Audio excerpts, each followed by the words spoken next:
Hey, everyone.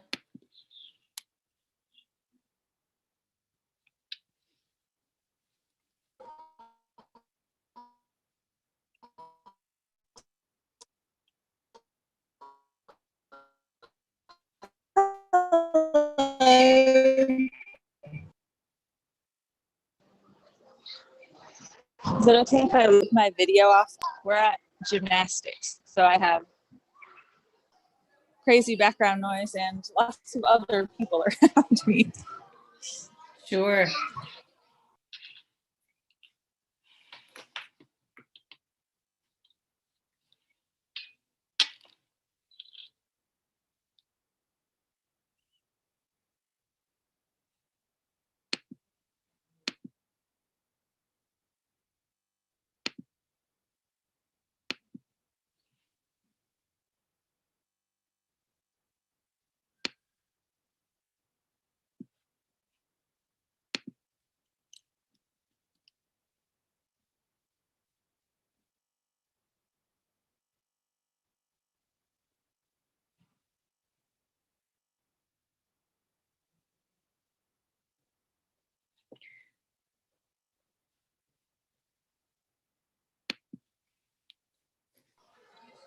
Is it just Julia and Ashley that we're waiting for?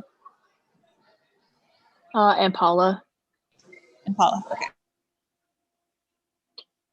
I sent the link to Amy Mitchell too, because she was like, maybe I want to do it, maybe I don't want to do it. And I thought, well, 6 is fine. If 5, 6, it's, but I don't know. I told her I'd leave it up to her.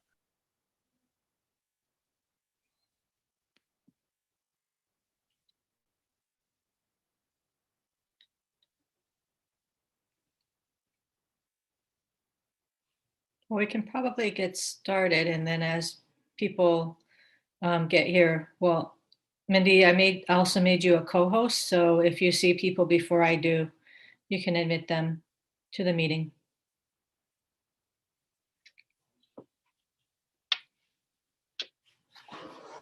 All right. Does anyone have any time constraints? How long we want it to go, how late we want it to go.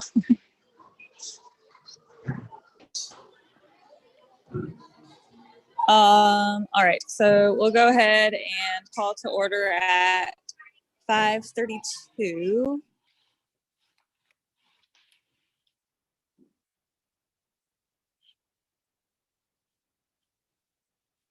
And the usual question, does anyone see anything they want to revise or prioritize on the agenda? I think did you send that out to everyone, Paige? Sorry, yeah, Okay. I was muted. I did.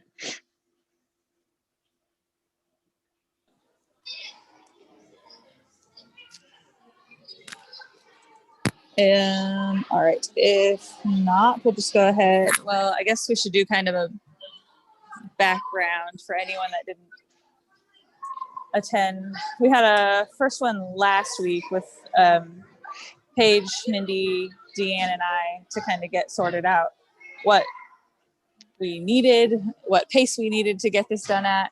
And so last Thursday,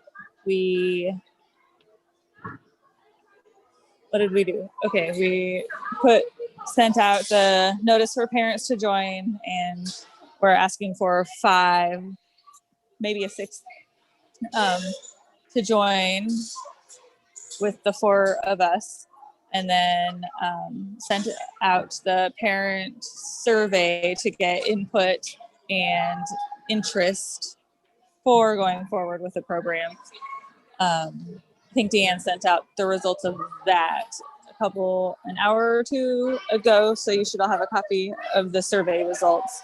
And then what we're kind of looking at is if we want to get something in place for next school year, we have to have it to the State Board of Education 90 days before their next meeting. and their last meeting before the next school year starts is in June. So we have to get it to them by mid-March, and to get it to them by mid-March has to be approved by the Anchorage School Board, and it has to be on 2 of their meeting agendas before they can vote on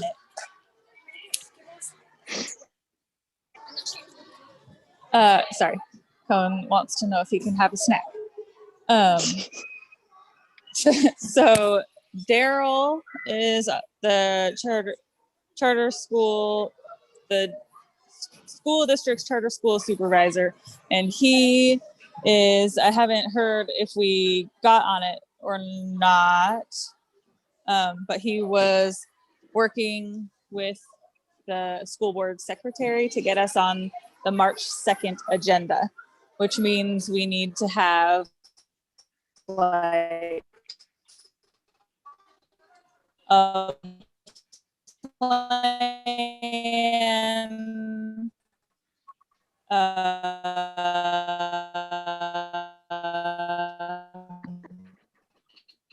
how we're going to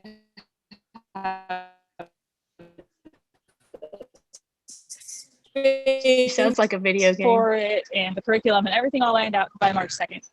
Probably having to speak yet. So that's the kind of timeline we're looking at to get something in place for. So always the chance that they could say, no, you put it. We as a committee can still put it, like, we can keep working on it because we want. So if we couldn't make it for next year, we can still go forward to, like, we could re-present it for the following school year. So that's kind of the end goal is. So a lot of stuff. Are you up in Wasilla at the Denali Gymnastics? Why, yes, I am. Okay.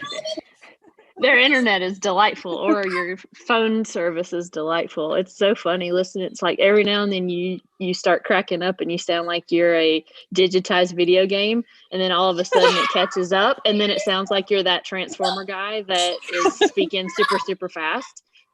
So maybe sorry. I am. Not trying to laugh at you. It was just funny because it's all of a sudden it was like, and then it's like, maybe I should go out to my car instead. Well, just letting you know, if we're not responding right away, that's why. Okay. If you look like a deer in the headlights, it's because I made no sense. Got it. And we're still okay. So move fast. Ready to go.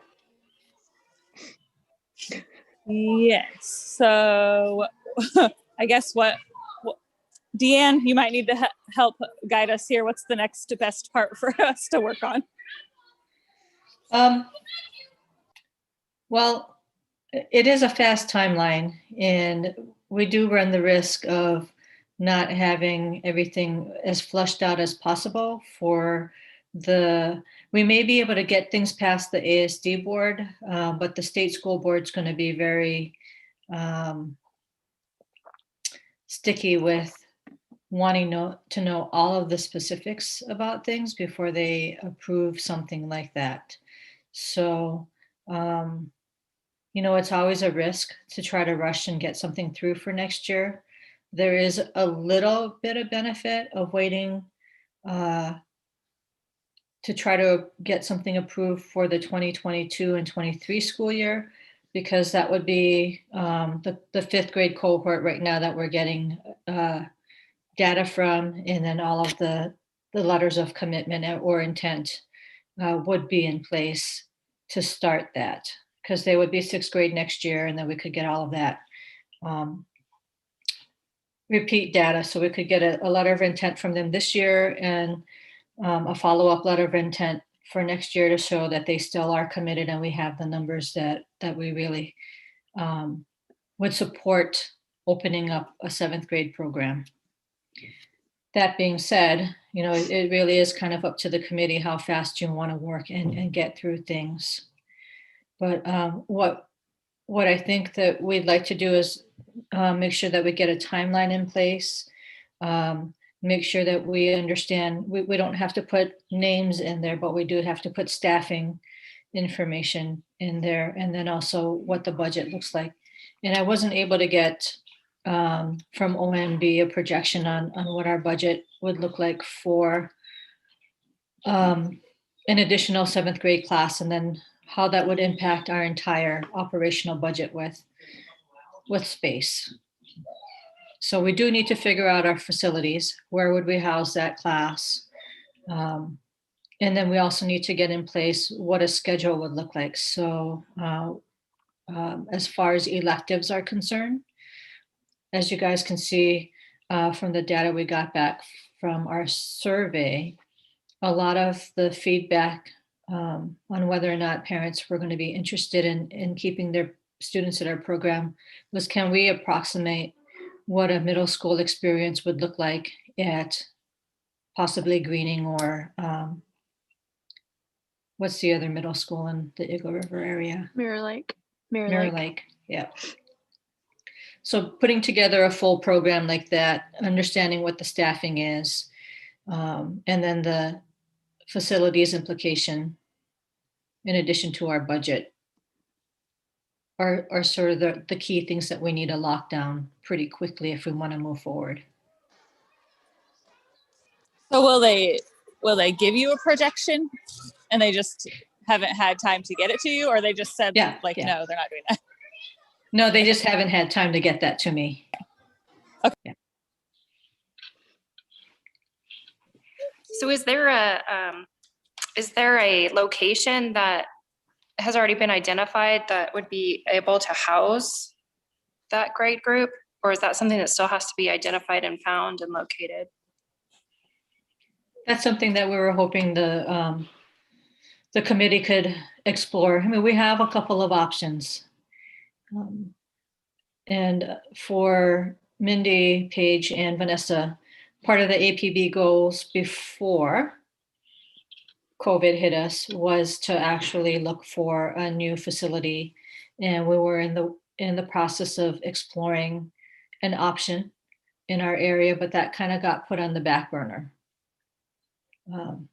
It still probably is an option because I doubt anybody is actually engaged in a conversation with the landlord to lease that space, especially in these times.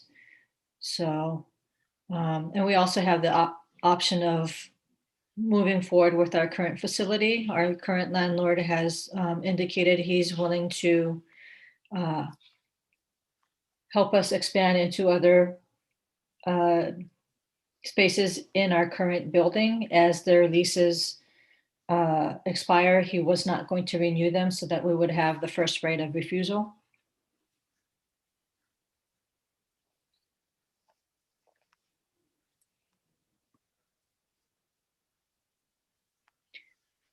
So which ones do you want to tackle first? I think maybe tackling the program and what a program of studies would look like for the middle school is a good start, because that will have implications for what we look at as far as facilities, staffing needs, and then how it impacts our budget.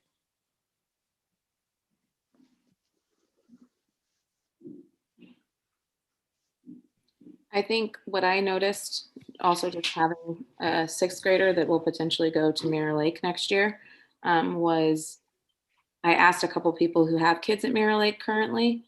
The biggest add-on seems to be band.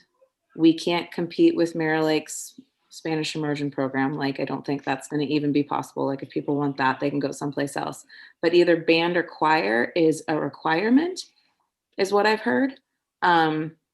So I think that was their biggest thing, though. The only other thing that I heard is they do have another elective available. I'm not sure what grades it's available to. I know the teacher that teaches it, though. And I know him pretty well. So I can ask him if you guys want to know more information about his program. I want to say it's kind of a STEM type thing.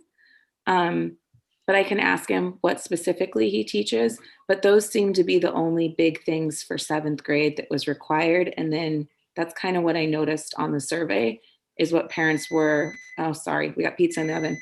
Parents were more concerned about.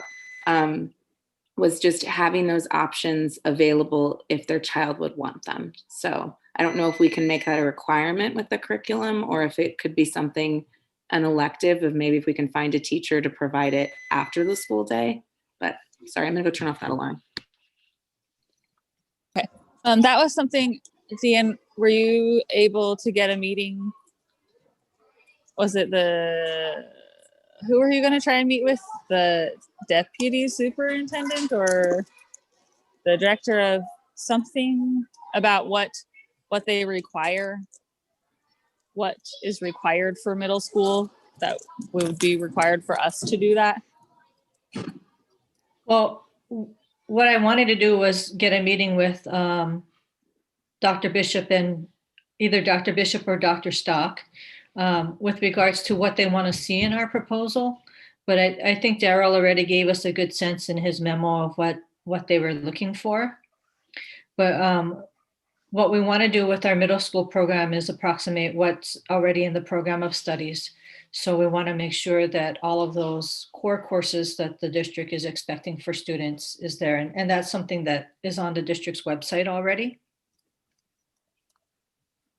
I guess, I mean, like something that they ran into when they've looked into this before was that the teacher teaching the subject had to be specialized in the subject. And I don't know if that's still a thing or not. So would we have trouble finding one person or two people who would be allowed to teach all the subjects? Or is that not a thing? So that went out of place when ESSA replaced NCLB. And so that Elementary Secondary Education Act that went through, I believe, 4 years ago, did not require teachers to be highly qualified in the subject areas they teach. But that is something that the district has continued to maintain, that they are looking for people who are qualified, either have an endorsement or can build what they call the house behind that, showing that they've had experience or enough classes in that to be able to do a good job. So. Okay, but it wouldn't be something that they would shoot down just because, or that we would have trouble finding someone for. Like it's not a have to. It's just No, a and preference. Well, so that would depend on, when we build this program, and that's the staffing considerations. Do we have staff already in the building that have those endorsements? Some of our teachers are just strictly K-5 elementary teachers. Some of them actually have endorsements that go all the way up to 8th grade. So, we would really have to kind of take a look at that to see, do we have people currently in the building that have those abilities? And how would that impact what their current teaching assignments are? Or if we're going to need to, I can tell you right now, I don't think that we'll be able to add a 7th and 8th grade without increasing our certified staff.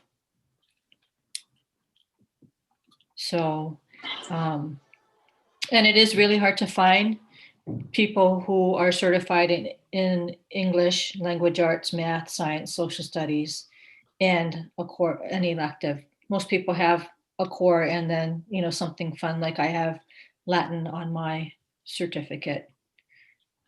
So. But does that mean like the teachers at, say, the high school level or the middle school level that teach like the woodworking and the stuff like that, that they actually have woodworking on their teaching certificate, or that they're just a teacher and they're able to teach that because they know how to do it? I mean, I find it hard to believe that the weight training teacher at the high school has weight training on his degree. I could totally be wrong. Or the other way around, the coaches who teach geography and history. Yeah. Well, so there are ways in which schools can actually get teachers to clear that kind of highly qualified hurdle. So the majority of those teachers, and that's why King Tech High offers different classes for different semesters, and their program of studies changes every year because depending on what their staffing are, they can't offer some classes to make it, say their health occupations class, it covers a voc ed credit, but it could also cover an English language arts credit. It just depends on who's teaching it and who has this, what certifications they have. So chances are the welding teacher probably has a welding certificate. I'm pretty sure they wouldn't put somebody who's got a carpentry, what's the word for it? Like a journeyman carpentry certification in a welding class because there's some safety requirements there. But in general, if you have a voc ed certification, that kind of is an umbrella for you to be able to teach multiple classes. So like a high school math teacher generally can teach algebra, trigonometry, calculus, geometry, all of those things. They don't have to have a specific certification in that.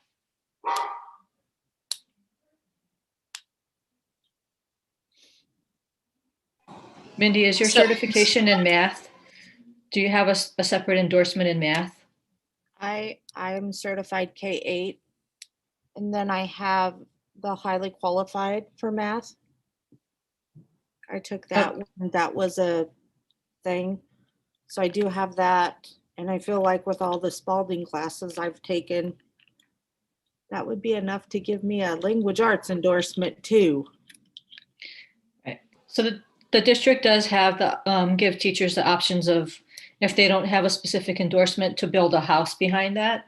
And so Mindy could probably show enough credits. Hopefully you took those Spalding classes and got the signed up for the graduate credits and all of those sorts of things. So the years of experience teaching it, college classes, and all of that kind of stuff come into play.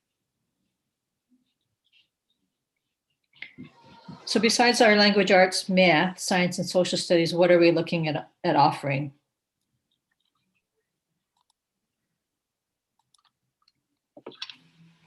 I think the parent concern was, I mean, the sports is something that I think they always could go to CYSA for. It's not something that would be that crucial. Or we have those private teams that play in Anchorage, and people already, obviously, like Vanessa goes to the Valley for gymnastics and stuff. So I think that they could get that. Don't necessarily need that through the school, but music would be amazing. I know that would be something for my girls if we would be able to do that. I think that would probably set us above too some of the other programs if we could offer some sort of music, even if it's just choir and maybe not instruments. Would it be possible if we did like an end of day elective for kids who wanted to participate in other middle school sports to like early out and do that and count that as an elective for them? And then we could offer something else for the kids that were still there, like foreign language, or if you want to do sports, go do sports. So here are, I'm going to share my screen with you. I pulled up the middle school program of studies, and it shows what the what seventh grade is looking at. I believe it's this page. Hopefully, there we go. Can you guys see? Okay. So these are the requirements or expectations for seventh grade.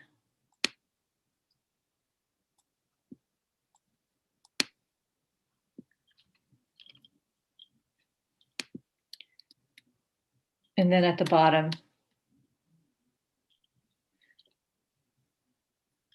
it has this. So they do require a semester of health and a semester of physical education. And The then nurse for the school, could she teach health or no? Or does it have to be a certified teacher?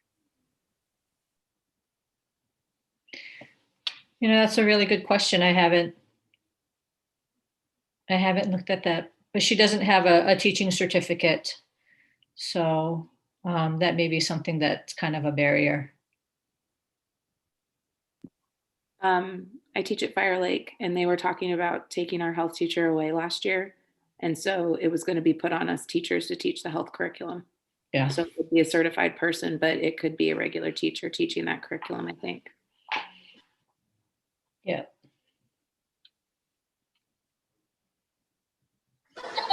Do Well, we also know? what Sorry, I was gonna say, do we know how long, like, physical education is that like?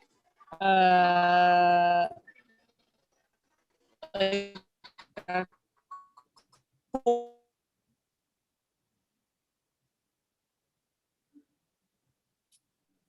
Vanessa, you're going to have to say that again.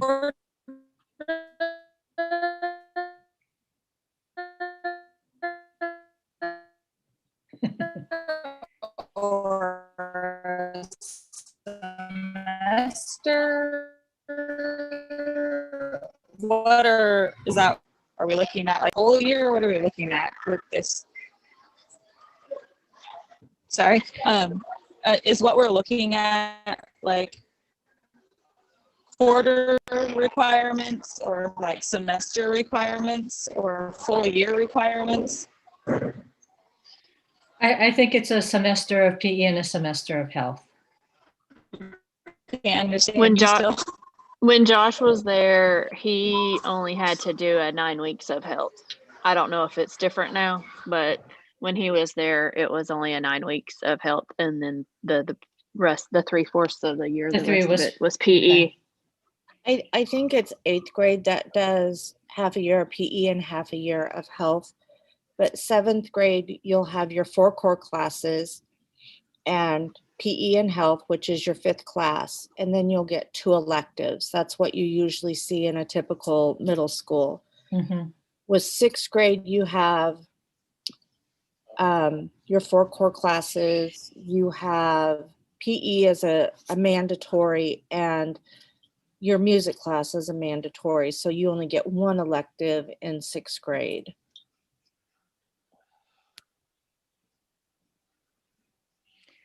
But I don't think they require the guess music in those- 7th and 8th, right, Mindy? No. They Those do are not electives. require the music in 7th and 8th. Usually that is the kids that move up from 6th grade. Right. But does ours have to look like this? I'll say there's 5 other K-8 charter schools. Are they all doing like this, or are they doing more like 4 core and 2 electives? Or does anyone have any insight on those schools? Considering that it's on in 6th, 7th, and 8th grade, I think that it actually might be a state expectation, but I can check and see what that looks like.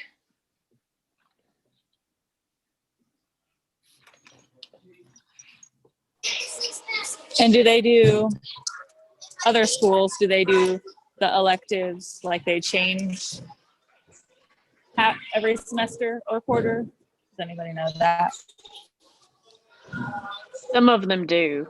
Depends on the Like class that you take. when they would take art's only for a semester. Yeah. Josh, what was the other one he did? It was basically woodworking, but it was called something else. Applied technology. That was only a semester. Those are usually a quarter. That's what they've been in the past. You take art for a quarter, applied technology for a quarter, computers for a quarter, and they had like 4 different classes you could take for a quarter. I think it depends on your middle school.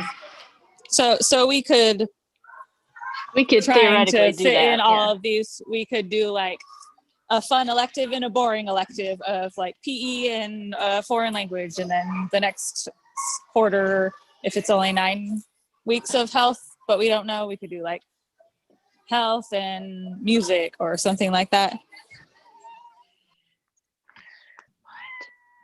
You can do, I think that you can do pretty much whatever you want. You can, in the middle schools, you can do quarter credits. Some middle schools just do semesters. Some break them up into quarters because it doesn't matter how much of a particular elective you have, I guess, except for PE and health. So you don't have to have like a full semester of a foreign language. You can just do a quarter of it if that's the way a school runs. But the amount of electives a school provides is based on their staffing.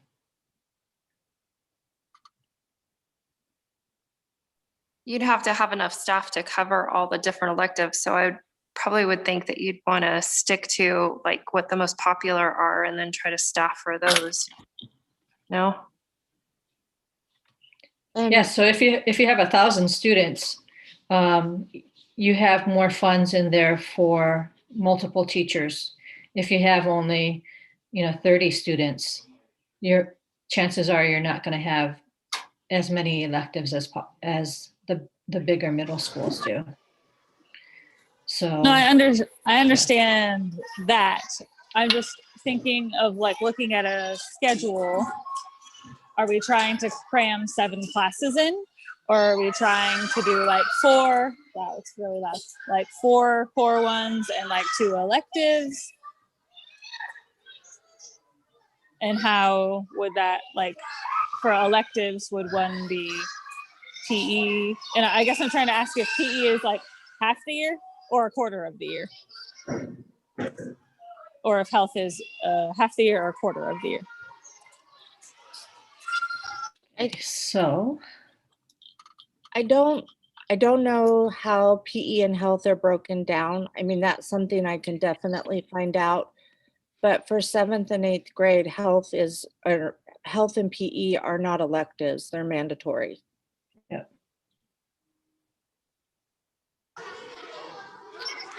Well, if you look at the asterisk for 7th grade health, it says it's required for 8th grade, but students can actually take it in the 7th grade. So that's something that maybe we can talk to. Probably the best person to talk to is Melanie Sutton. She's in charge of the physical education and health department, curriculum department.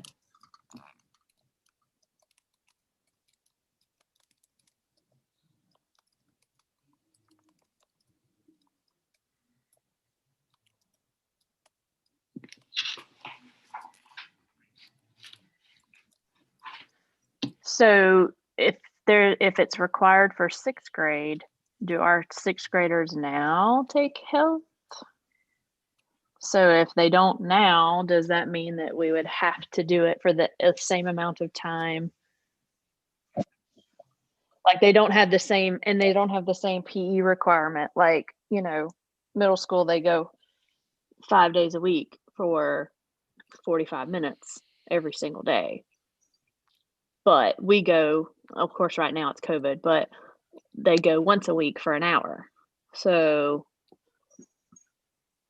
that's because we're running it as an elementary school. Our 6th grade is in an elementary program, not a middle school one. So that's another question that we want to be able to answer is our 6th grade still going to be attached to the elementary portion, or do you want to move 6th grade up into a middle school?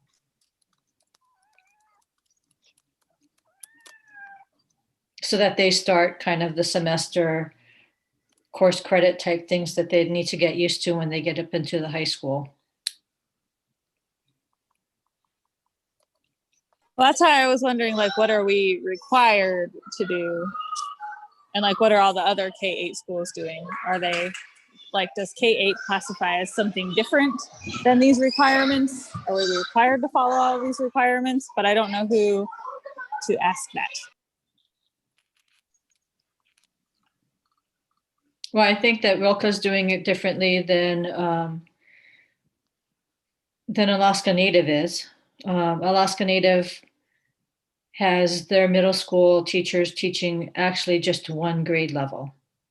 So their 6th grade teacher teaches all of these courses. their seventh grade teacher teaches all of their courses, their eighth grade teacher teaches all of their courses. But I think with Rokashula, they have, a math specialist for 6, 7, 8, a language arts specialist for 6, 7, 8, a social studies specialist for 6, 7, 8, because they have multiple classes at each grade level. They can kind of do it that way. But we're only going to have one class of 6th grade, one class of 7th grade, and one class of 8th grade. So it just kind of depends on your school size. I'm kind of new to the area, so is there any other schools that are about the same size as this school? And do they have a K through 8 program, or are we looking at schools that are much bigger, have multiple different classes that come through, like say math and science or health or whatever? I'm just not sure, because if we're looking to maybe see what other people are doing, it would be beneficial to see what other schools this size are doing through K through 8, where they would only have one class, and then what their setup would look like.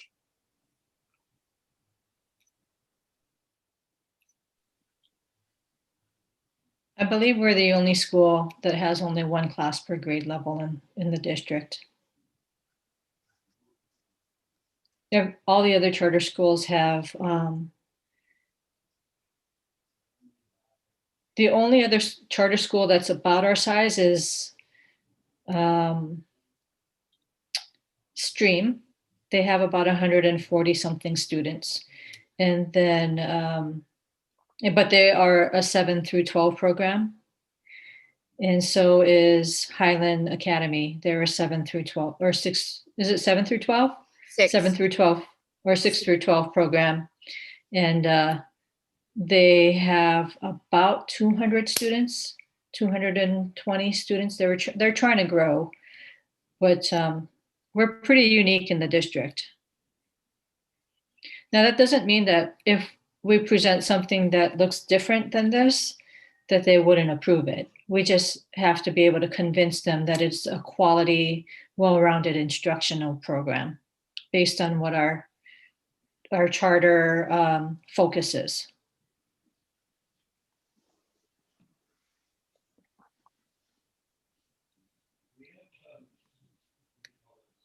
So Mindy, did you want to talk about the schedule that we came up with, or do you want me to talk about the schedule we came up with to see what other people's thoughts are, or have you changed your mind? Well, I mean, we just talked about the 4 core subject areas and then, a special and an elective.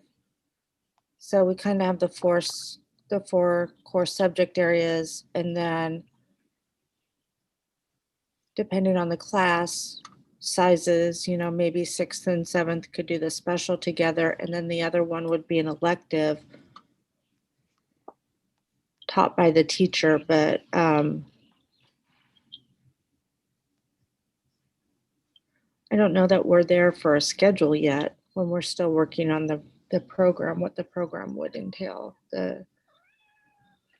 Well, that's just what I meant, like with the what the elective / special part would look like, because if we were not going to have to stick to the PE requirement every single day, then we thought about keeping the special like the way that they do it now. Like they go right every day. One day it's art, one day it's music, one day it's PE, one day it's technology, if we're still going to keep that one up. And then we were going to do that 9-week, or we were thinking about 9-week electives, and came up with a few different ones that we could use. And I'll be honest, those electives purely came from what I felt comfortable teaching, as in, like, I'd feel comfortable teaching speech and debate because I took it. I would feel comfortable teaching like a home economics class. So I just was trying to think of different electives offered at the middle school level that I would feel comfortable teaching that wouldn't Like I would not feel comfortable doing an Alaska survival studies class. That is not me.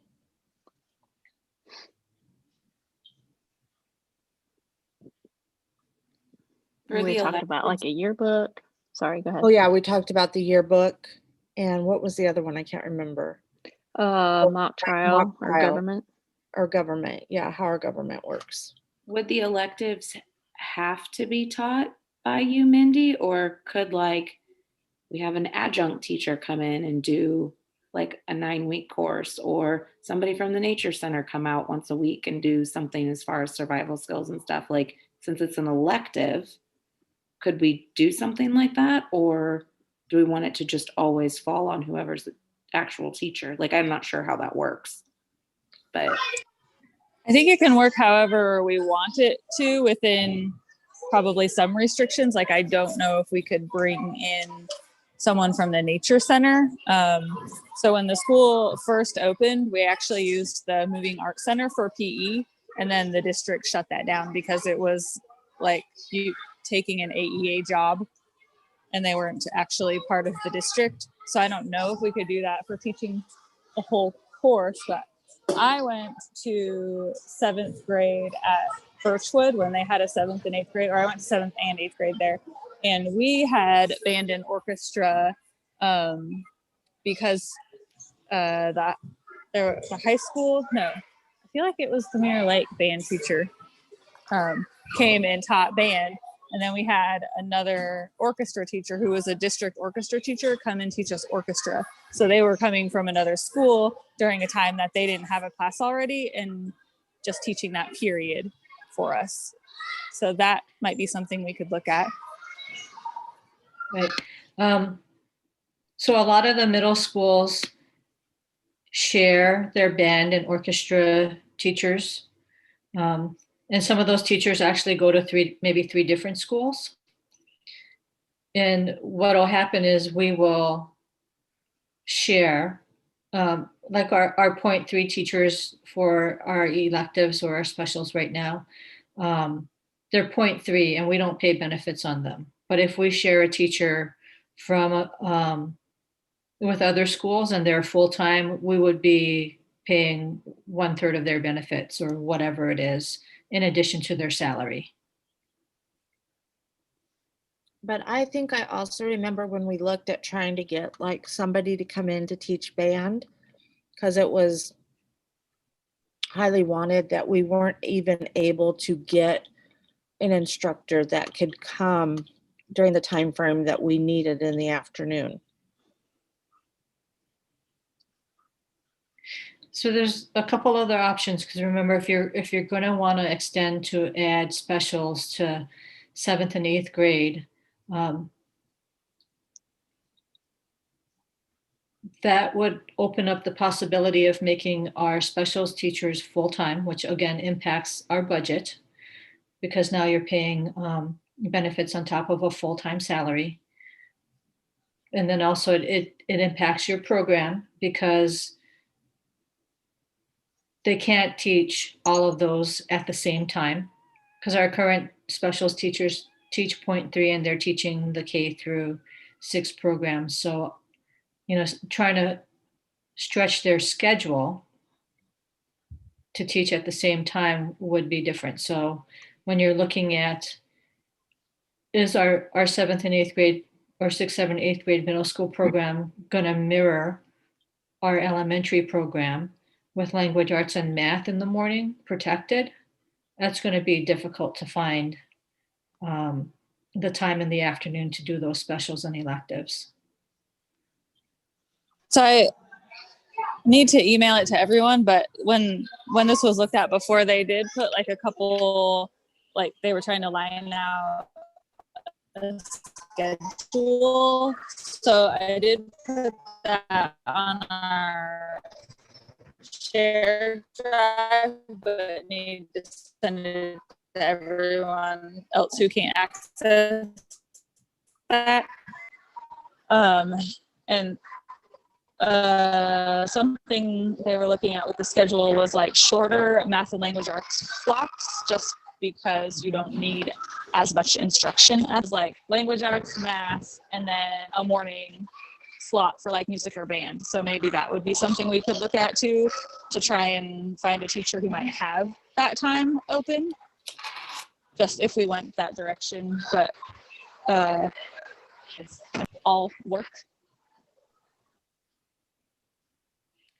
I know the schedule page and I were looking at, we had language arts for an hour, and then social studies for 40 minutes or 45 minutes, and then math for an hour, first thing in the morning. And then afternoon, we had science, and then the special and an elective. So can I make a recommendation? Mm-hmm. Why don't we request the template for the master schedule for the smaller middle schools to see what their day looks like, so that you can probably see some similarities. They do not change the amount of time, just like in high school, per class, right? So if you have a PE class, it's 50 minutes. It's the same time as the math class, 50 minutes. They don't have cores and electives having different amounts of time in their class. But I think we could if we wanted to.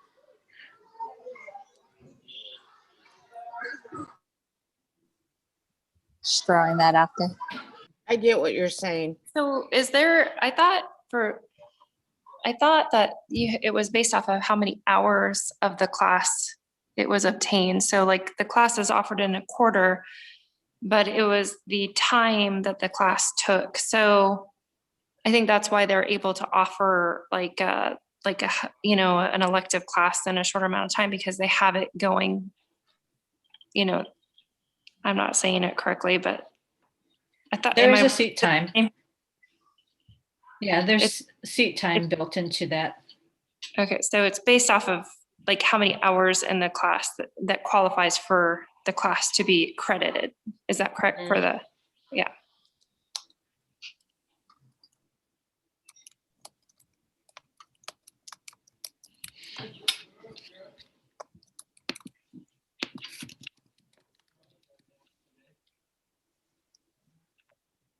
Do we know, does anyone know off the top of their head what the smaller middle schools are that we can request those master schedules from? Did you mean the smaller middle schools, or do you mean the other K-8? I would Yeah. say we probably should, like, I would say K-8. Yeah, That's what those school would be, right? that's what I think. Mhm. So Follow what the do we have? K-8 schedule would be easier than trying to do a middle school schedule, because then we'd essentially Yeah. it'd look like we're running two separate programs when we really just want to be one encompassing school. So there's Rilkashula and Aquarian Charter School, the Alaska Native Charter School, and there And must be two Winterberry. other ones. Winterberry. Winterberry, and is it the Waldorf School that's a K-8 or K-12 or something like that? Winterberry is the Waldorf program. Oh, they are the Waldorf. Yeah, yeah.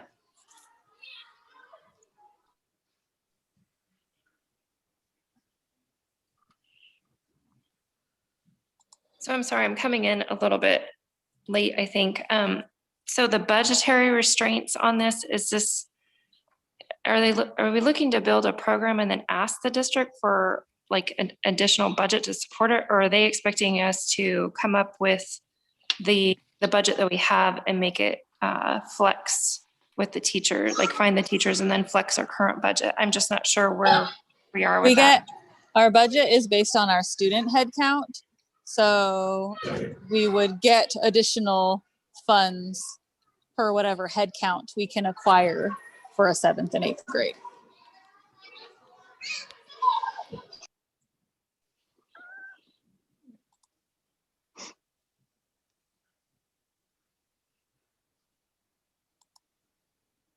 So we So with a full, if you were to have two full classes, like 7th and 8th, then with that, what does that equate to? Like one teacher, two teacher?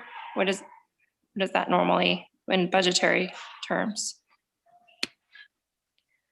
well, right now we can support our class sizes depending 25 or 26. I'm going to venture to guess we'll keep our class sizes about 26 for the 7th and 8th grade.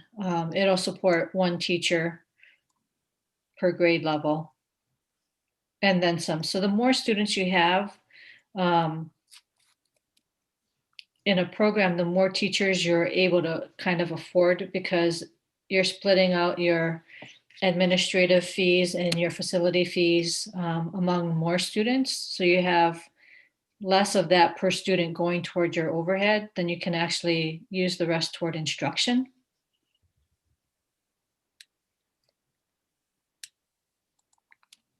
But the thing is, we would budget for a full teacher, expecting to have 26 students in the class. But then if we only end up materializing 10 students in the class, then we're not going to get the full funding for those 26 kids. We'll only get funding for 10. And then we have to have contingency in our unallocated reserve to be able to cover the cost of the teacher's salary and benefits for the year.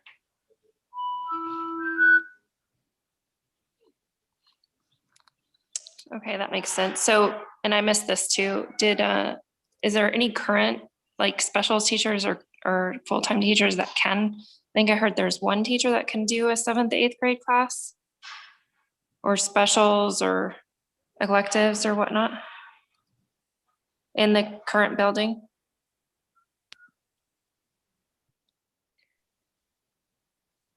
Currently, we have 3 specials teachers. They're all 0.3. 2 of them are retired, so they cannot go above a 0.49 or they lose their retirement benefits. So they will have to come out of retirement to actually teach more. One of our other teachers could, depending on what her family situation is like, go up to full-time. You know, if that's something that would work with the program that's being designed.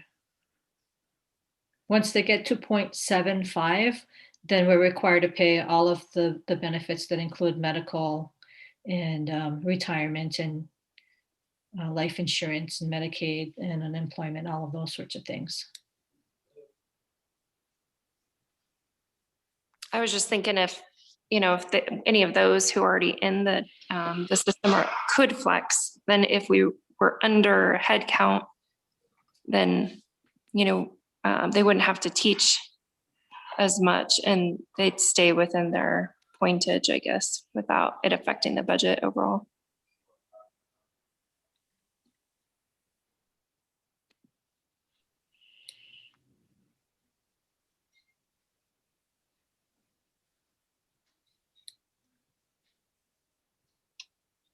So if we take a look at the survey information with what would keep or encourage families to enroll their kiddos in a middle school with us, what are the 2 or 3 electives that we want to really kind of take a look at and maybe feature? Well, the one I kept seeing was band and choir, some sort of music program, And a foreign language. and a foreign language.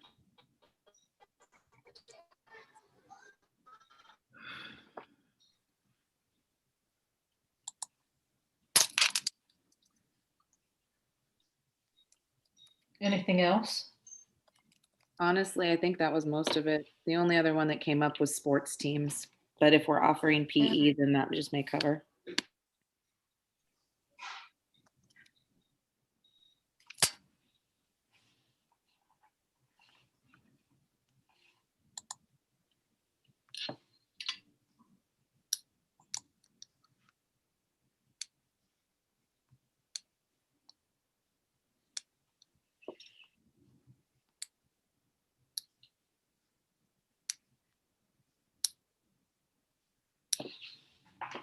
So who would like to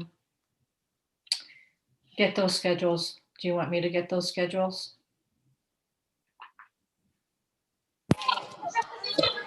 Do you think you would be able to get them the quickest? Um, I'm just thinking if, other principals will say, yes, here you go, other principal, but they might be like, you're who? To the rest of us. so if I email them tonight after our meeting, I may be getting some things back within 2 or 3 days. I can email the principals directly.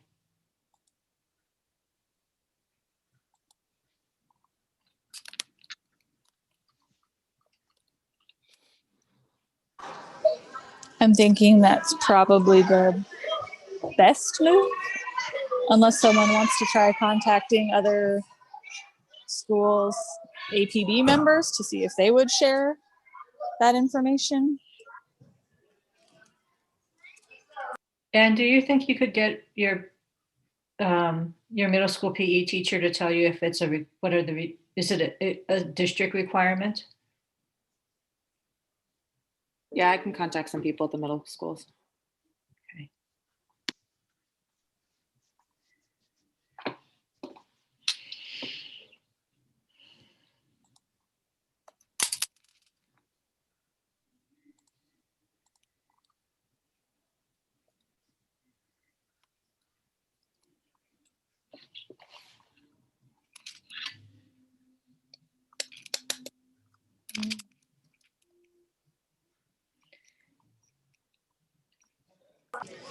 Should we also reach out to our landlord and see if he could even accommodate the space next year if we needed it?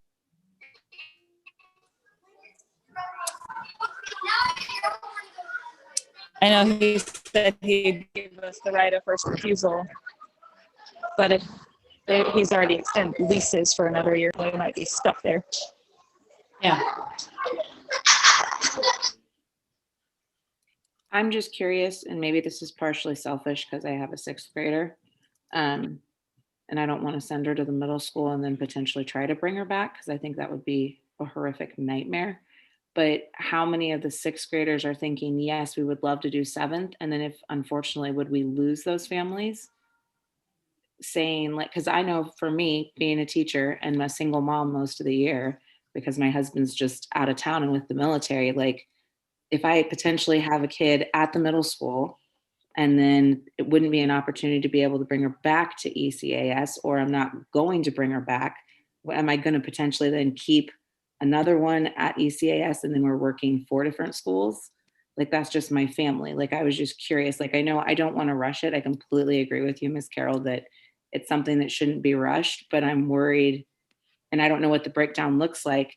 Is it mostly those sixth grade parents right now that have a couple kids in lower grades that are like, yeah, we'll do it. But then like, if it's easier for me to toss both of my older girls on the bus and then only have to deal with 2 other schools, like I don't want to lose people because of that.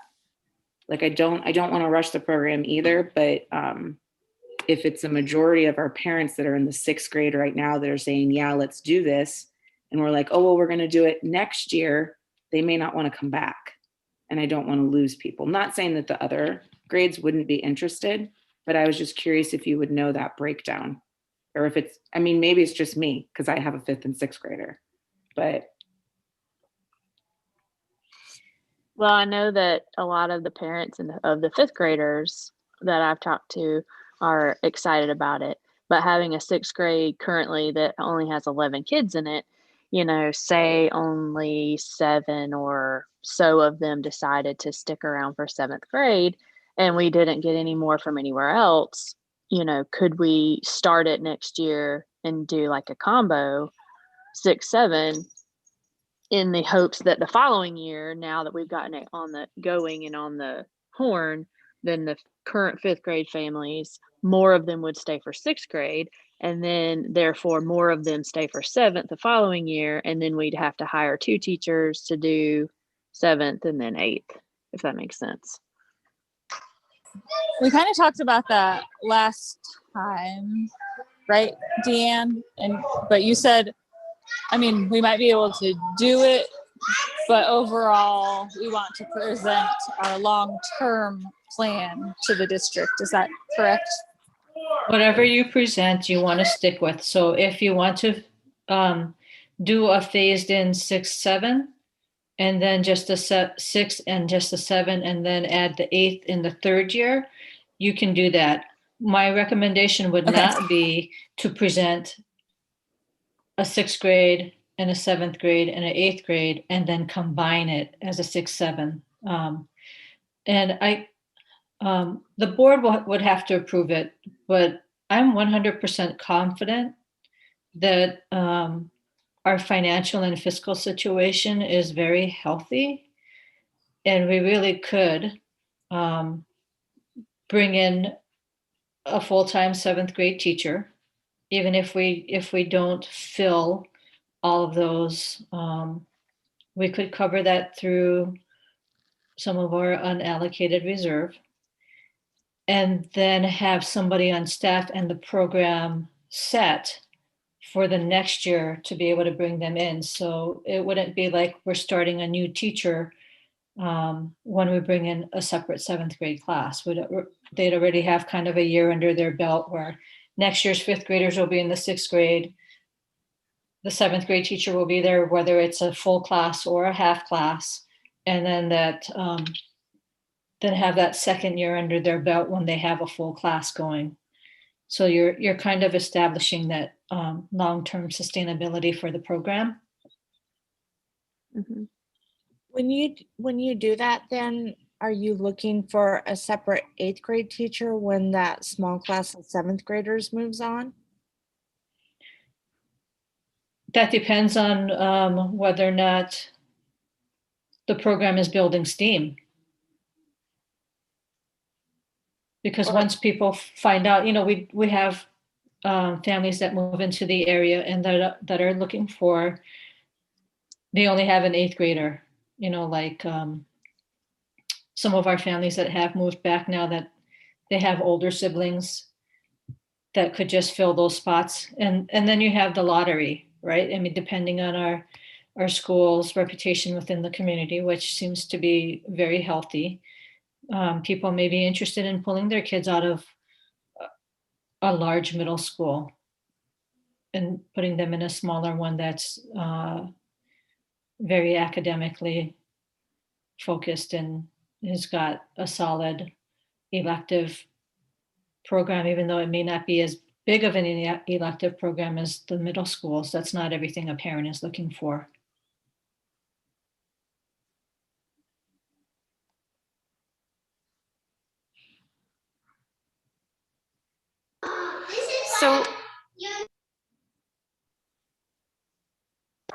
So about how long does it take to actually hire a teacher, go through the process, and then, get him into the school? Is it a long process or is it fairly quick?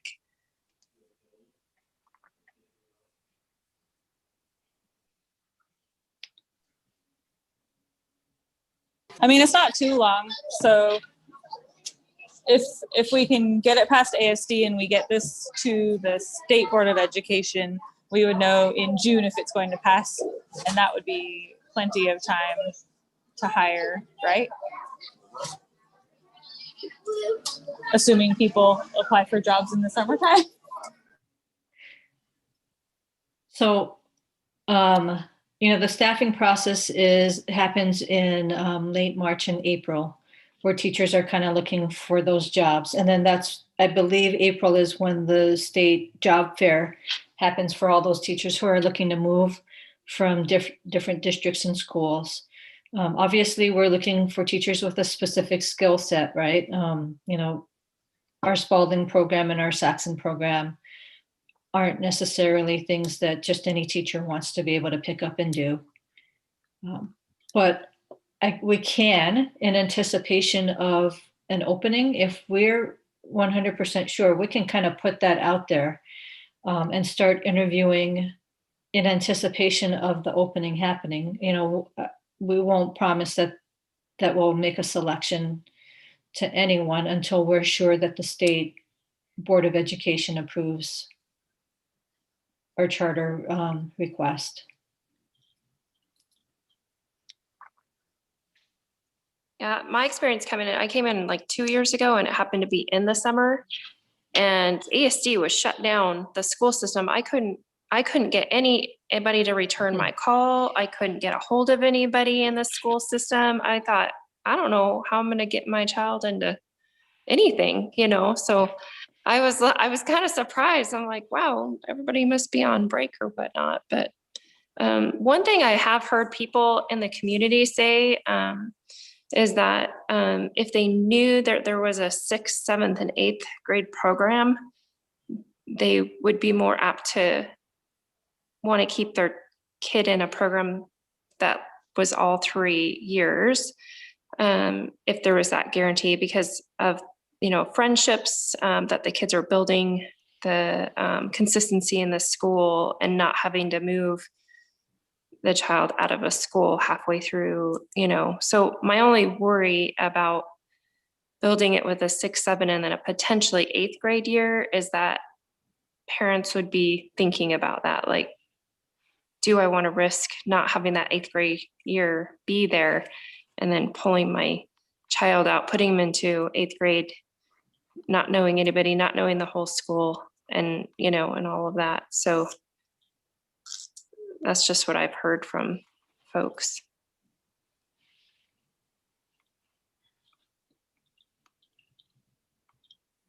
I think you guys should go for all 3. The hard part about it is, we already have 6th, right? So adding 7th, trying to do it phased in, because we already have families that are there for 6th, can we keep those same students for 7th? And then if we can, then we can definitely keep them for 8th. But if we started an 8th next year, we don't have any 7th graders that we can sort of count on to start 8th grade next year. We'd have to pull them from, say, the other middle schools, and kind of the opposite of what you're saying, or what was said at some point. Like, why would you want to pull your kid from somewhere that they're already kind of settled into to put them somewhere else just for 1 year, because then they're going to have to go on to high school. So that would be the only, I'd say, downside to trying to do 8th grade next year for sure, because I don't know how many kids we would get and parents willing to pull them from whatever 7th grade school that they're at right now.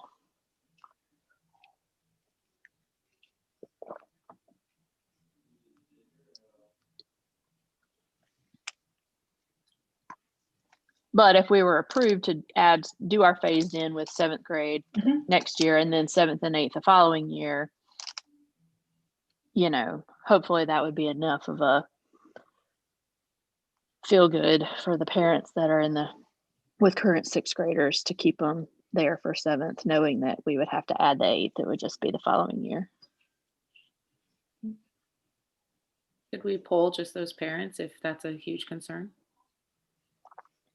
I mean, I don't think it would be. I'm speaking as one of those parents. I guess I can't speak for all of them, but I'm speaking as one of those parents. I mean, I really don't want to send my girls to Mirror Lake.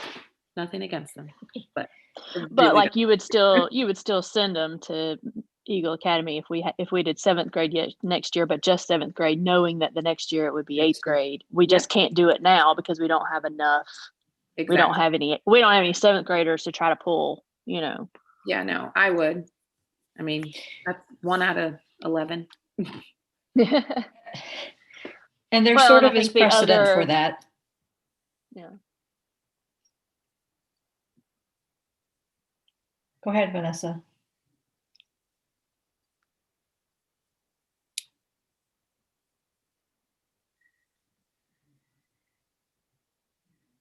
Was you trying to say something?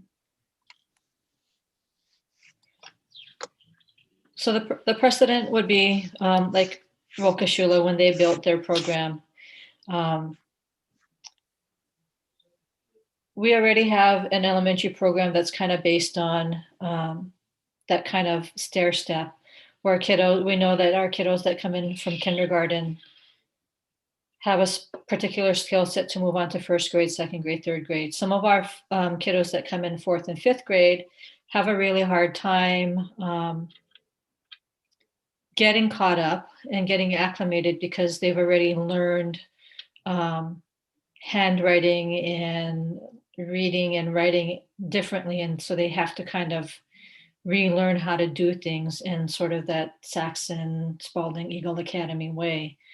So to bring in an eighth grade group that has actually no experience in our curriculum or what it means to be an Eagle Academy citizen makes a lot of sense for anybody to say, we're going to start with adding the seventh grade 1 year, and then also the next year expanding it to seventh and eighth so that our seventh graders will have already had a year in our program.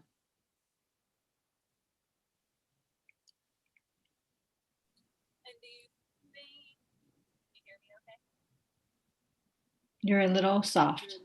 Yeah, your volume's really low.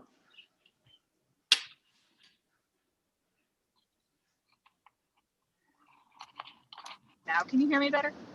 Yes. Oh, I took the headphones out of. Don't worry about me. Okay. Could we, if we want to do the phased in approach and say like seventh grade next year, eighth grade next year, do we have to say how that would look? Or like, would we have to say, well, if we say we want seventh grade next year, this is our plan, but we don't get the numbers, can we do a combo class, or would they frown upon that?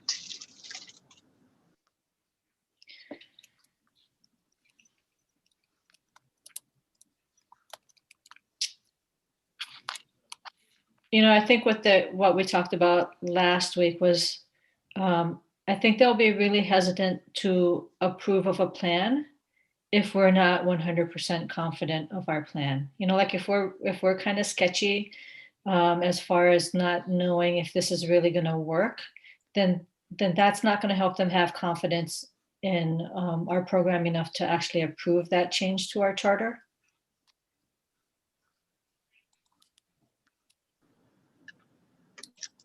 I wouldn't say present it like that, but would it be allowed to do that if that's how the numbers fell is what I'm asking. But obviously our hope and the point of the letters of intent would be to start with an actual seventh grade.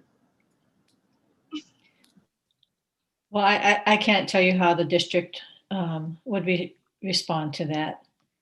Quite frankly, I'm always surprised at how they respond to things. I think they're going to respond a particular way, and then they surprise me. And then when I think they're going to do something different, then they do what I would have expected them to do second. So I can never really tell.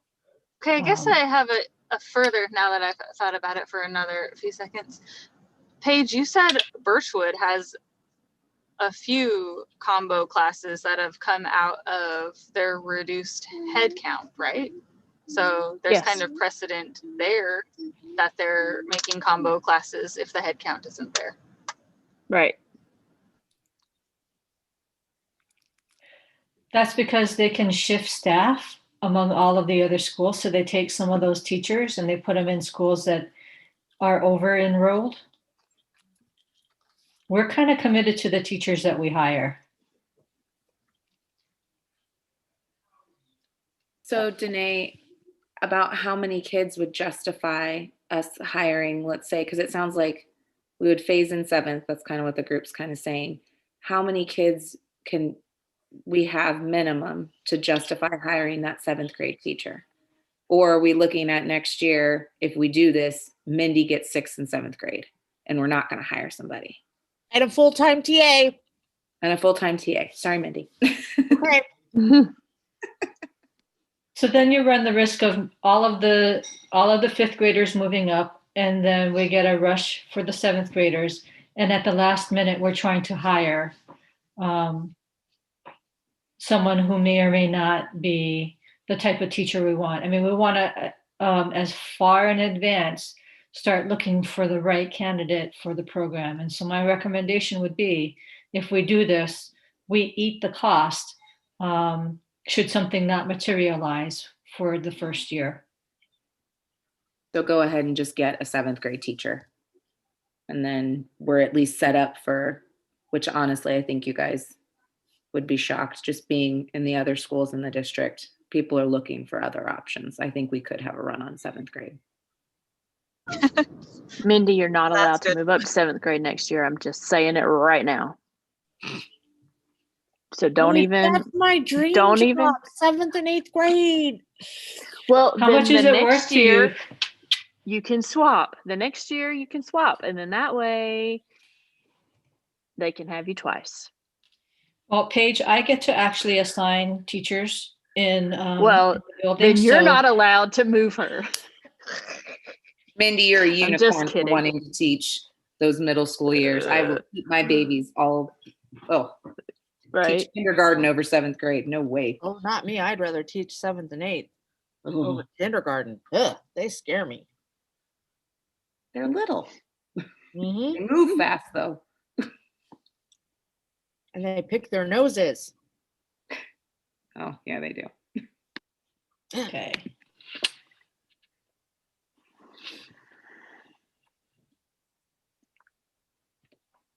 So what else Vanessa, do we would you want? like?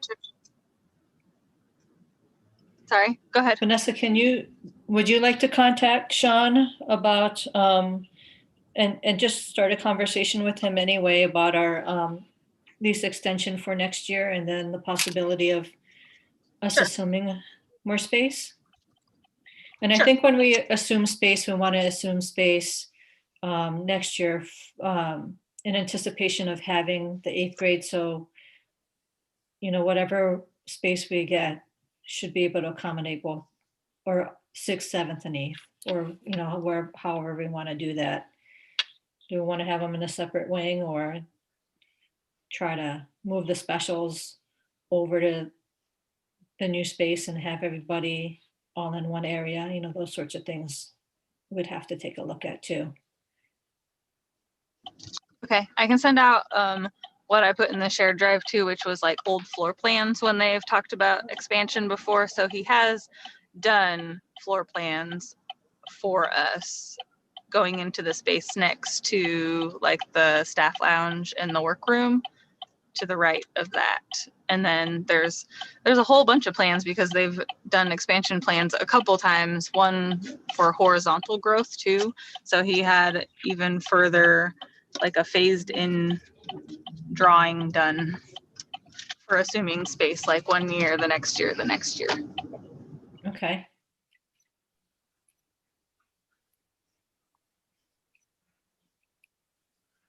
Yeah, that'll be really interesting, especially for, things like PE. We only have the gym and it's used by the elementary portion in the afternoon. So then what would the PE schedule and all of those things look like for our middle school? That's sort of why I'm kind of recommending that we have them detached or separated somehow in looking at the staffing and schedules.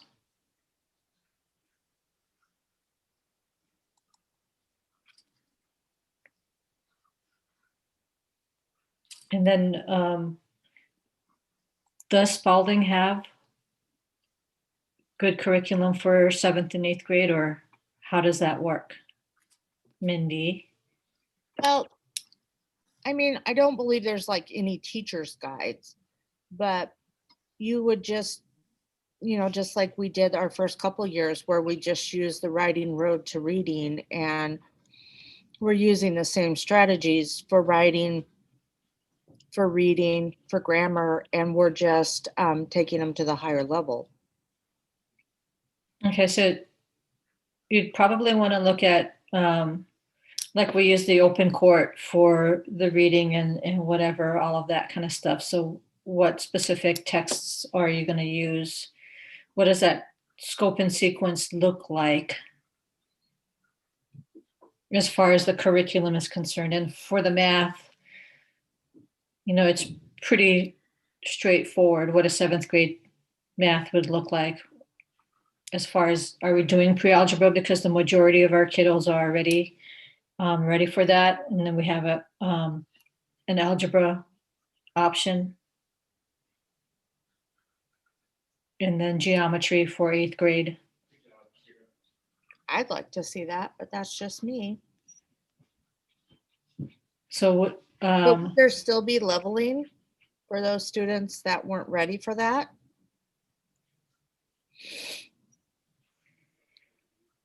I think We'd that have would be to- part of, our scheduling consideration of like keeping the math and language arts blocks the same as the rest of the school to do.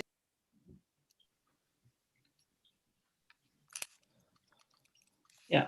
So there's flexible scheduling for those things. I worked in actually a middle school and high school where we had all of our teachers had to teach math and language arts. And then everybody also had to teach 2 specials or electives. So that Do kind of it. comes into play with your staffing and what you're looking for. Are you looking for somebody with those basic skills and then something extra to boot? But Mindy, could you start working on the specific curriculum that we're going to have to lay out for the school board? Okay, for the language arts, the math, and also social studies and science. Yes. Okay, Just like you did with your original charter application where you laid out your curriculum. Were you a part of that? I know Vanessa was. Paige, were you a part of that? Mhm. Yep. For some So of we- it, yeah. For the charter Yep, renewal. the charter renewal, we'd have to do this sort of that same thing. Oh, okay. Well, that didn't really change. I mean, you can definitely, or I can send you all of that, what we had, so you have like a frame of reference, but that didn't change from the original one because we still use the same curriculum. But you could see what it would look like Yes. to line out the scope and sequence. For building that 7th and 8th grade. Do you want a couple of other committee members to work with you on that? that would be nice. I can help you, Mindy. I have, Okay, my and master's is in curriculum, so I'll help you. woohoo! Yeah. Ching, ching.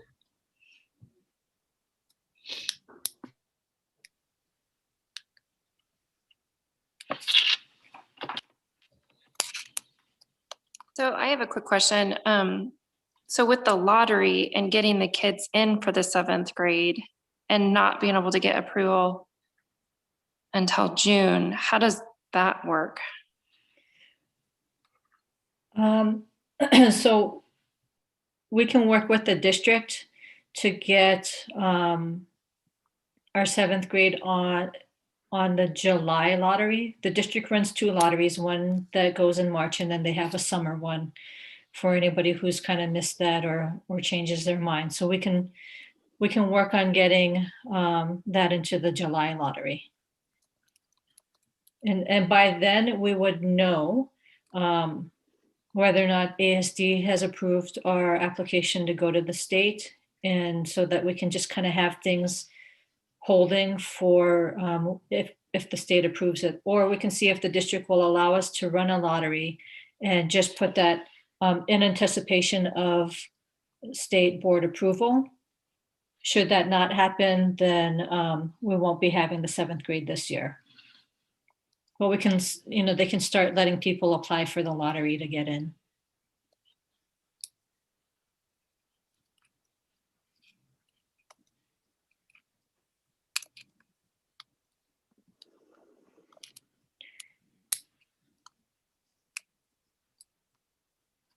And then I think it's going to be really important for somebody to be working on right now, figuring out how we can get those letters of intent or signatures of commitment, knowing that they're non-binding of our families, so we can show that there is strong interest, in addition to just the survey where we have how many people said yes.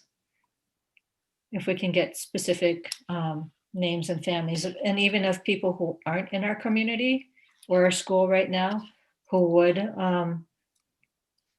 be interested in applying for that, the 6th and 7th grade next year. That would really help.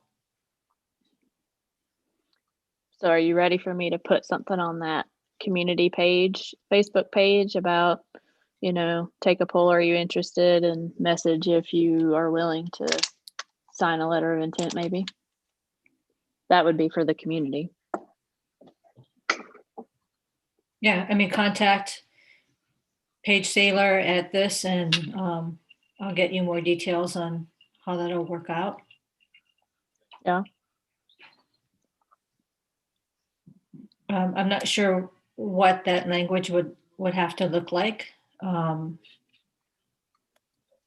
you know anybody with Stream Academy? I was gonna say, I could check out to see if any of the old documents, they had something like that already. Yep. Old documents that I have. Or Vanessa, you could contact maybe the APC for Stream Academy, because they, when they went through their chartering process, they had to actually have letters of intent to show actual interest before the school board was going to be confident in approving their charter. Okay, I can do that. I think, I mean, I know that before I were to sign a letter of intent, I'd want to know what the program would look like, like Mhm. what those electives look like and whatnot.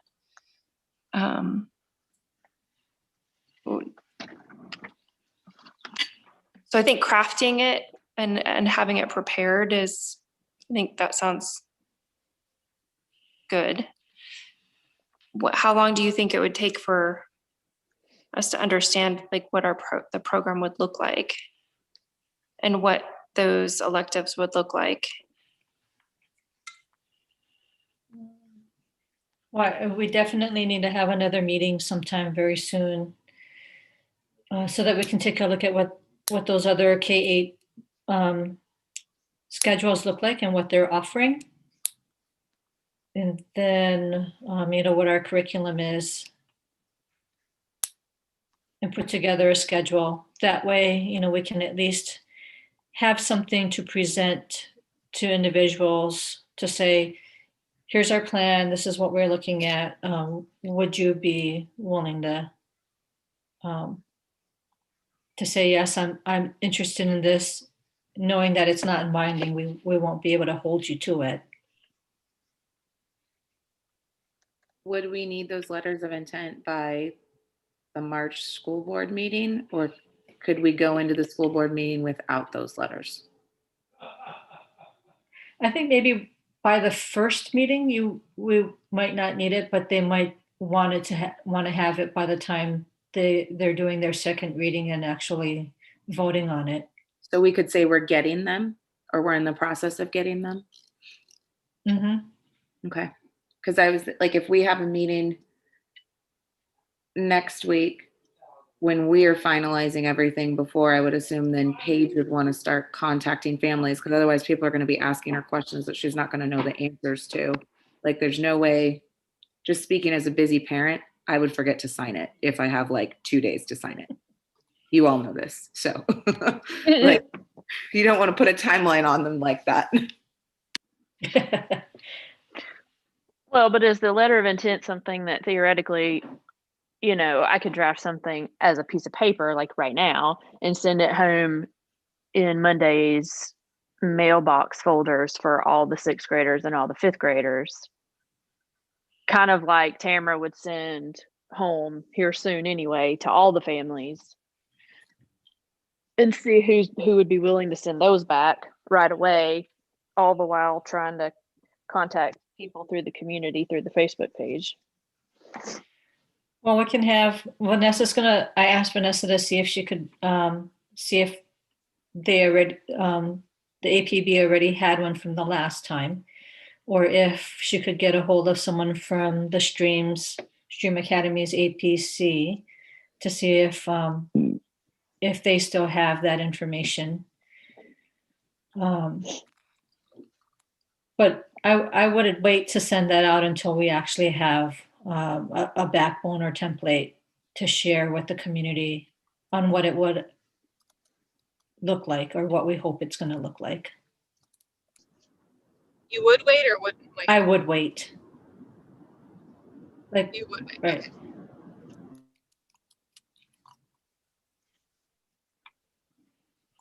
Okay. So maybe I just- between what- the sorry. March 2nd and the March 16th school board meeting,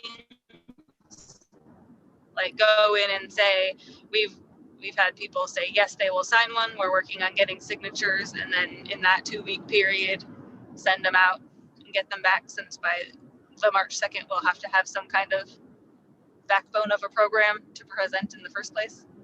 Mm-hmm. Yes. The only problem with that is that's spring break. So there's about 10 days there where of between March 2nd and March 16th, where we aren't even in contact with families because they're not at school. Yeah. Well, and if we had the backbone ready to go by the 2nd, technically we could send those letters out on the 1st. I mean, it only gives you a couple days, but at least you'd catch some people before spring break, and then we can remind them throughout spring break up until the 16th.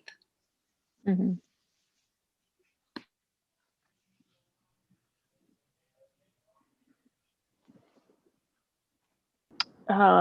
So Deanne, what is the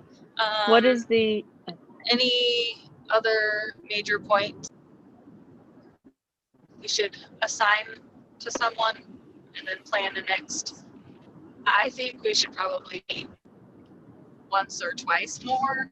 And then we also have to give time for scheduling a special APB meeting, because the APB has to approve the committee's recommendation for the program before we can even take it to the school board. Yep.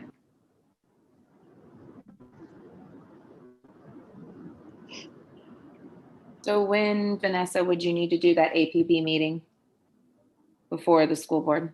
Like, Just before the 2nd. So I mean, if we thought they were going to approve it, we could do it on the 1st, but probably the week before is better.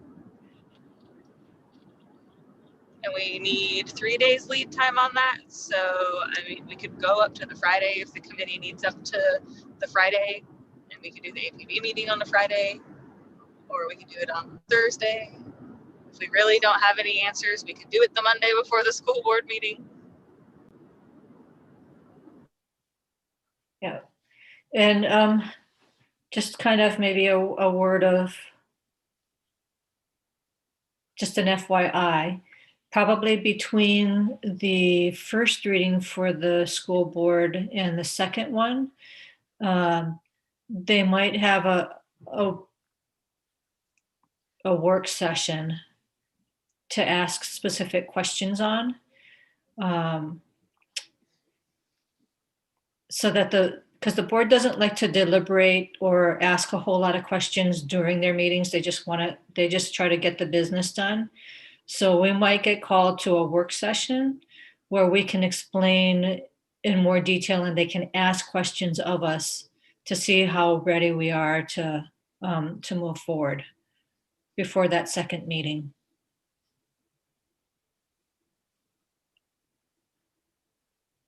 would they potentially do that over spring break? I don't know.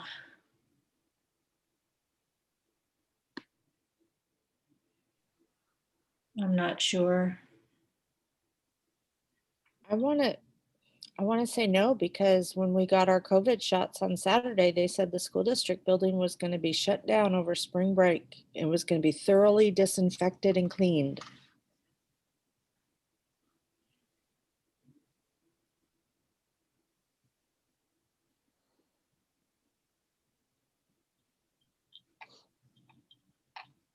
I guess that would just. So you have to have Depend on approval from the ABP meeting folks first before you can take it to the next level. Is that right? Yes. And when is that first meeting that you have to go to? after the AVP? March 2nd. Oh, that's a tight timeline. Yep.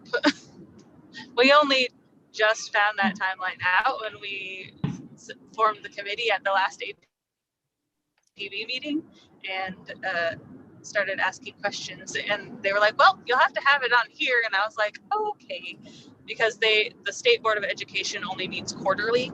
So if we don't make the June meeting, they don't meet again until September.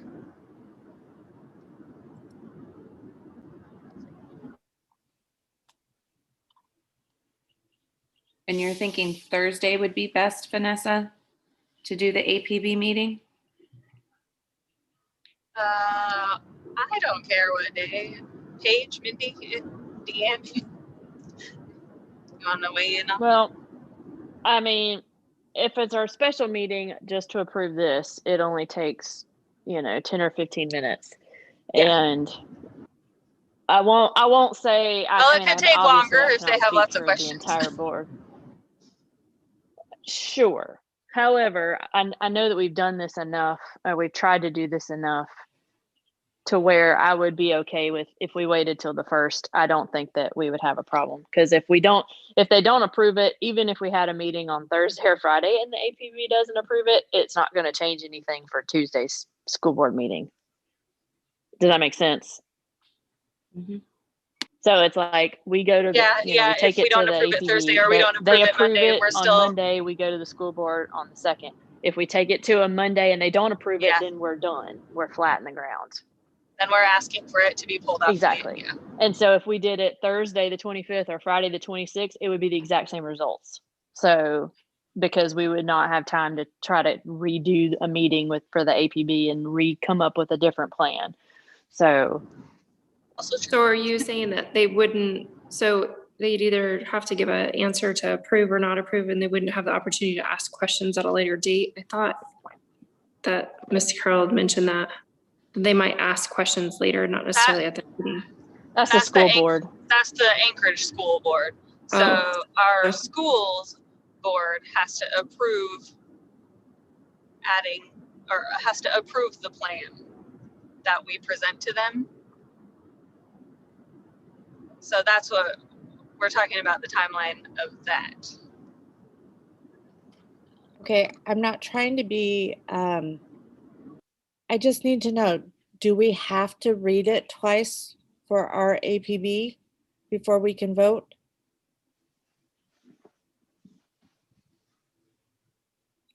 No, because if I we don't send think it we to have them, anything specifically saying that. Okay, I just wanted to check. I don't think. The only thing we really outline that with is changing like the policies. I mean, it is a big change, but Because you are asking for a charter amendment. yeah, but we don't say, like, I think the school district has rules or whatever that say that. We don't have anything that really says that for something like this. Yeah, it's their practice, but it's not written in their bylaws. So, it's the school's practice, but it's not written in your APB bylaws to actually have 2 readings before voting on an agenda item. and if we have our plan finalized by, say, Thursday, like if we maybe meet again like Monday and then again on Thursday next week, then if we have the plan finalized Thursday, then we can forward it to the rest of the APB members so they can look at it over the weekend. And then if we had our special meeting Monday on the 1st, then they've had the weekend to look at everything and be ready Come to up vote with on questions. it. Yeah. And we don't have to do what the school board does and ask questions at like a private work session. They can ask all their questions at our meeting. Yeah.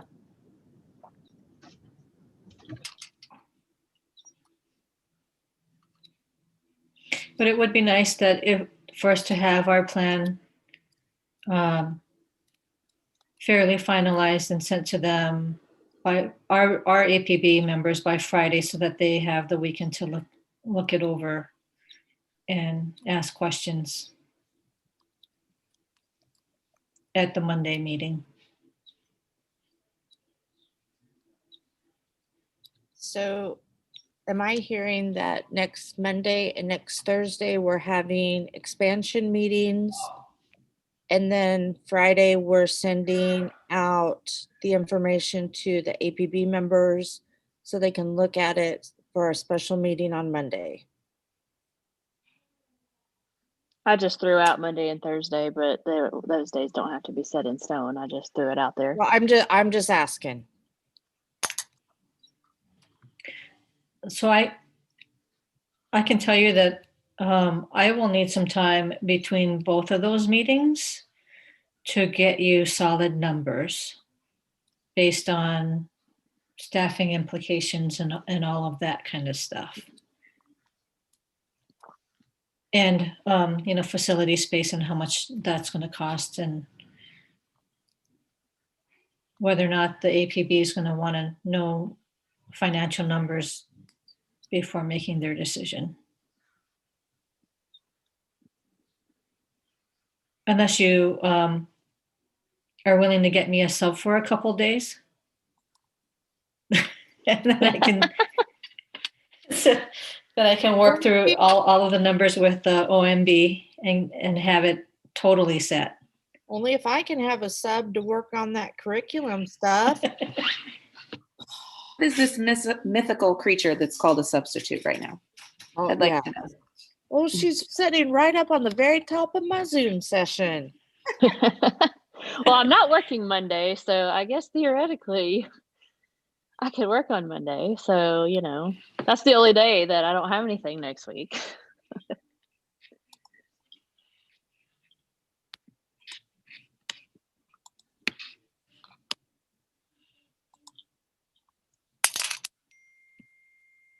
Can you let me back in? Vanessa's trying to get back in. I thought I let her back in. I'm back. Please. Okay. Okay. I didn't even see you leave because your name is still here. I can't see anybody because I still see your screen. Oh, okay. Well, let's do this. How's that? Oh, look. Oh, there's Amy. I'm here. I'm just quiet. Hi, Amy. Well, I just didn't know you were here because I was seeing the shared screen and not anybody's face unless they talked. Okay. Would someone like to research the foreign languages and maybe be ready at our first meeting to propose a couple of options? I would look at the district's program of studies for their foreign languages and see what the course descriptions are for those. Would it have to be a teacher who teaches it? You know what I'm asking.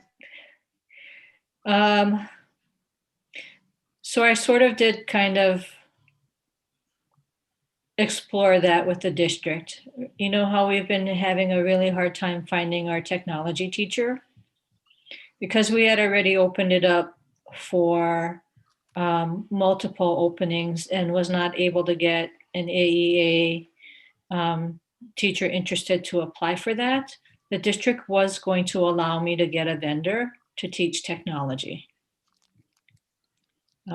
Because we had already jumped through the hoops to try to open that up and interview and get people interested, and there were no current teachers in the district wanting that position. So depending on what that looks like, is it going to be a seventh grade teacher who has a French background, or is it going to be somebody that we're just looking at to hire to teach French for 1 period a day or 2 periods a day? And how likely are we to be able to find a current AEA teacher wanting to drive to Eagle River to do that? So the technical answer is no. and yes. Okay, so we could decide we want to offer X and try and hire for it. And if we don't get anyone interested, then we could go another avenue. Mm-hmm. Yes.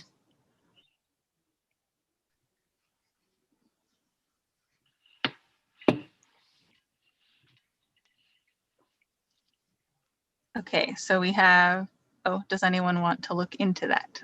Right. I don't mind. I have it on my list. So Okay. Okay, so we have Paige looking into foreign language and outside the school community interest. Mindy and Anne doing the curriculum and lining out a scope and sequence for the core subjects. I'm going to contact our landlord about assuming other space in the building. And Deanne's going to contact the other K-8 principals for their schedules for 7th and 8th, or maybe 6th, 7th, 8th, depending on how they work it. Yep, and I'll get with OMB and try to get numbers on what a full 7th grade class would do to our budget. Okay. As far as and I'm increasing. gonna look for letters of intent language and get those prepped for our current school people. And I guess outside the school people too. Okay. Is that everything? Oh, and then my PE contact. Yes, you're going to reach out to your PE contact, and then I'll send out old schedules they considered, and then Paige, do you want to like type up that one that you and Mindy had considered and send that out too, just so we can get different ideas of how it could to compare with what Deanne gets back from the other principals too? Yep. Okay. Is that everything? A lot. It is a lot. Yeah, but we're a good group and we're gung ho, ready to go. Because there's four of us sitting here on Zoom right now that are very needy of this. So I think we're really ready to make this happen. I wasn't counting you. Oh, well. No, I was talking to Mindy. No, Mindy raised her hand. I was talking like, about what? you. Mindy raised her finger, and I'm like, Judy came in to talk to me, and I was like, just a minute. Oh, just a minute. Don't say anything because I'm typing stuff up and I'll forget because I've been taking notes. Okay, so were those all the key areas we need to get tied down? I think so. Now I need to schedule another meeting. That's what I was going to say. Do we want to schedule another meeting or 2 meetings? Or 2, yeah.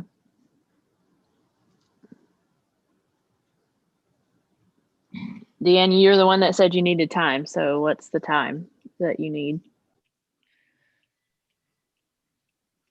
Well, I mean, I think Monday and Thursday, that's good. I mean, there's going to be a lot of work between Monday and Thursday once we get information.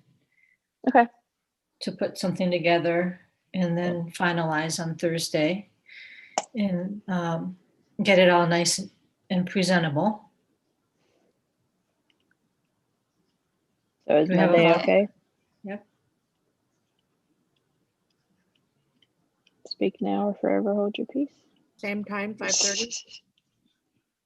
Same bat time, same bat channel. Sorry, I had to do that. So as everybody gets that information, are you sending it out to this group ahead of time so that people can kind of look it over before the meeting on Monday? I vote yes, please. Deanne, did you set up a Google group? What do you mean? Like, is there a group in Google that, like, I don't know what I'm trying to say, but like I can go into, like, I typed up what we talked about and who's doing what on a document in Google and You mean share like it a with Google people. Drive? Yes, thank you. Okay, you said Deanne, you wouldn't share or shouldn't share yours from an ASD email. Could I make one with my email and then share it? Possibly. I wouldn't share the drive, but you can grant access to the documents, individual documents. Okay. So So we I could can- do that from the Can I one you have share, I already. can share the document with people? You should be able to share the document with people. Okay. As long as I have their email address. Yep. And so you can share it as editable, or you can share it as just view only. Right. Yep. Okay. Okay, so we can put them in that drive that you sent us, the 7/8 expansion drive, and then share the document to them. Huh? Okay. Yep. Then you'll be getting lots of invitations to view documents. And so Paige, is everybody here on the email that you sent out? Amy is the only other one that's not on the email because I Okay. added her at the last minute. But then the others that are on the email there are some that are on the email that are not here. Okay. So I don't know why they're not here, but Julia they were had very clients- interested. They're just not here. So yeah, Julia contacted me. She had clients back to back tonight, so she was missing tonight, but she said she'd still like to participate if we need any help. So the Skelly family's still in. and I have two. Trying to remember who the other two are. Oh yeah, I know they are. I have both of them Paula- on text, Paula and so Ashley. I can call them. Well, yeah, I know. I just wasn't sure if I should say their names. I can text them and remind them about the next meetings so that they'll read their email. Okay, and then I'll do agendas for them now, so they're all ready and can be posted.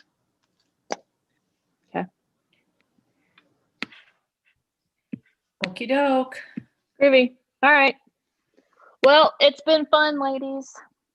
Thank gotta you for go. everybody's time. I'm excited. We're gonna make this happen. Teach 7th grade next year. No, you're not. You stop that. No, Oh, and you want Leilani to have Mandy for 6th grade. What am I going to do with Regina? She'll have the new 7th. Hey, Heather's looking for a job. We can hire Heather. Here we go. You mean Sorry, I Mindy. had to work with Heather? Oh, okay, that'd be fun. Mindy, we're gonna need you to keep all those 5th graders busy. You know, our 5th graders next year, you're gonna have to keep them busy. I'm keeping him busy now. And so we haven't had the conversation about assignments yet. Wait, what? Am What I is- about to be really upset with you? For, I don't know. You just said we haven't talked about assignments. Just oh, you making mean sure. assigning grade levels and things like that? Is that what you're talking about? Yeah. Mm-hmm. Yeah. Hmm. I don't know that I'm. Don't you take my Mindy away from me. I am not kidding. I have been holding out. She didn't get her this year because of the whole COVID crap, and she didn't get her for social studies. So don't you Yeah. take I her mean, away she'd from get me. her for 7th. Well, I know, but still. principals make teaching assignments based on the program interests in the building and people's certification and specialty areas. So I'm not sure how inclined I am to reassign her to 7th grade as opposed to, reassigning her to kindergarten, because we might need a kindergarten teacher next year. Don't tell me that. Even do it. Really? Just kidding. Oh my gosh, my worst nightmare is coming true. They're so much fun, Mindy. No. Okay, I can No, do I it. just thought for a second, Miss Carol, you said that you had a Latin background, didn't you? So that's a foreign language right there that could be offered. You could teach part of the day. Oh, that I would be know so Pig fun. Latin. Yeah, pig Latin. Can I get an I bet Can I that's get on an the assistant interest. principal then? Can we hire an AP? Oh, absolutely. And then I not? can teach. Then I can teach Latin or Japanese. Ooh, that'd be fun. I second Japanese. My girls speak it. Yeah, I think that would be awesome. Okay. All Well, right. Well, I'm gonna go eat dinner, so I'll see you guys. Well, I'll see a Right. lot of you before Monday, but just in case, I'll see you Monday. bye. Thank you, Bye. everybody. Bye. Thanks. Thank you.